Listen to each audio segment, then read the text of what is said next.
So you think that book is as good a book as this book?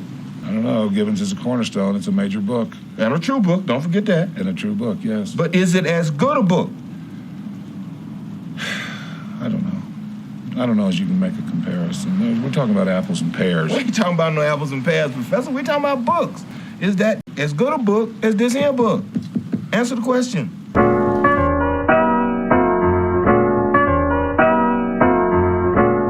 What up, though? It's J. Will, aka BlackDad, and if you're considering unschooling, I recommend these books for you to read.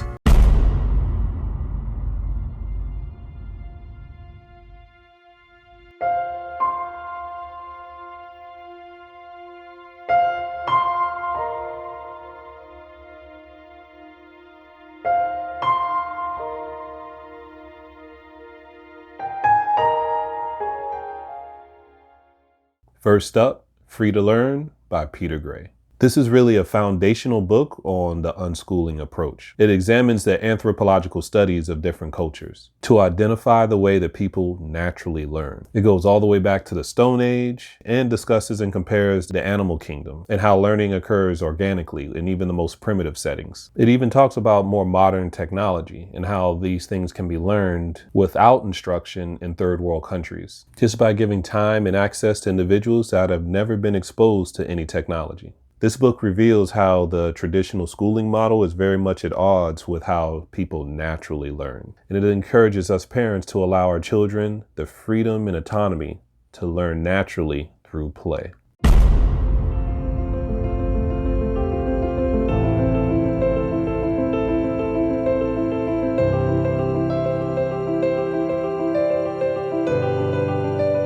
The next book I probably would recommend is to read Unschooled by Kerry McDonald. This book gives a general overview on the unschool method. To me, the strength of the book is its chapters on literacy and math and how we can, as parents, can create more organic environments to allow literacy and math to thrive and encourage that in our children. It also goes very into detail about micro schools and co-ops and other learning centers and how you as a parent can create your own or to find ones near you to get involved with for your child. The book states how simply unschooling is just summer camp, but doing it year-round, where kids are following their natural interest and doing it through playful, fun activities.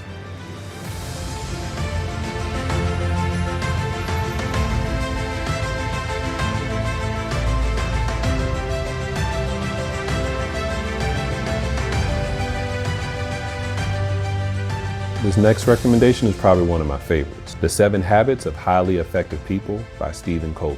You're probably thinking, but wait, this isn't an educational or an unschooling book at all. But it is when you look at it from the lens of a parent. This book explains the general necessary tools to be successful in life. Isn't that the purpose of education in the first place? To give our kids the tools to be successful in life? These life skills flow perfectly with how we should parent and assist in the education of our kids. The author also talks about parent relationships and how they are the foundational relationship of all relationships that we have. This shapes how our children will interact with others for the rest of their lives. The author also talks about interdependent relationships, which is a key element in unschooling. As a parent, if you cannot buy into the idea of having an interdependent relationship with your child, then you won't be able to allow your child to be self-directed in their learning. A lot of people struggle with unschooling and how it can be practical for them because they don't understand the importance of interdependence and how it impacts a person's success. Instead of viewing the parent-child relationship as an authoritarian relationship, I believe every parent should read this book from the perspective of raising their children because it touches on a debate that leaders have had for centuries. Is it better to be loved or feared? I believe a parent's relationship should be built on a foundation of love, not fear. And this book helps us understand the importance of building one's character through practical daily habits that every parent can follow, so we can build strong, loving, interdependent relationships with our children.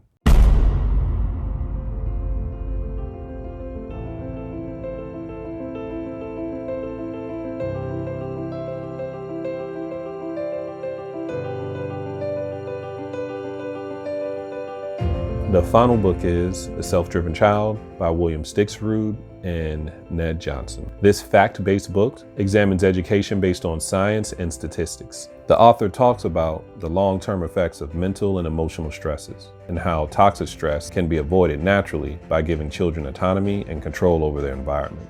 The book provides a really helpful guide on how important it is for us as parents to be more like consultants as opposed to cops.